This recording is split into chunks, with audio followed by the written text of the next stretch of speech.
মঞ্চ প্রস্তুত ২০২৫ সালের প্রথম এল ক্লাসিকোর জন্য মুখোমুখি লড়াইয়ে মাঠে নামতে যাচ্ছে স্প্যানিশ দুই চিরপ্রতিদ্বন্দ্বী রিয়াল মাদ্রিদ ও বার্সেলোনা। স্প্যানিশ সুপার কোপার ফাইনালে হাড্ডাহাড্ডি লড়াইয়ে মুখোমুখি হতে যাচ্ছে এই দুই জায়ান্ট। দর্শক, কার হাতে উঠবে স্প্যানিশ সুপার কোপার শিরোপা?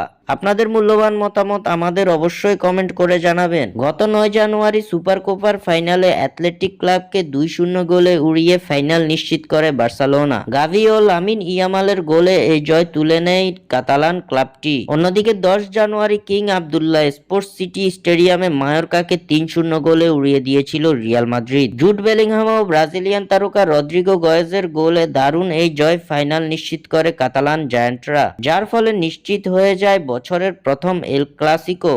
আগামী ১৩ জানুয়ারি বাংলাদেশ সময় রাত ১টায় সৌদি আরবের কিং আবদুল্লাহ স্পোর্টস সিটি স্টেডিয়ামে মুখোমুখি হতে যাচ্ছে রিয়াল মাদ্রিদ ও বার্সেলোনা। এ পর্যন্ত স্প্যানিশ সুপার কোপার শিরোপা ১৪ বার ঘরে তুলেছে বার্সেলোনা। অন্যদিকে ১৩ বারের মতো এই শিরোপা জিতেছে রিয়াল মাদ্রিদ। এবার রিয়াল মাদ্রিদের সামনে সুযোগ থাকছে বার্সেলোনার এই রেকর্ডে ভাগ বসানোর। এখন দেখার বিষয়, বছরের প্রথম এল ক্লাসিকোতে জয়ের দেখা পাবে কোন দল? কার ঘরে উঠবে এবারের স্প্যানিশ সুপার কোপার শিরোপা?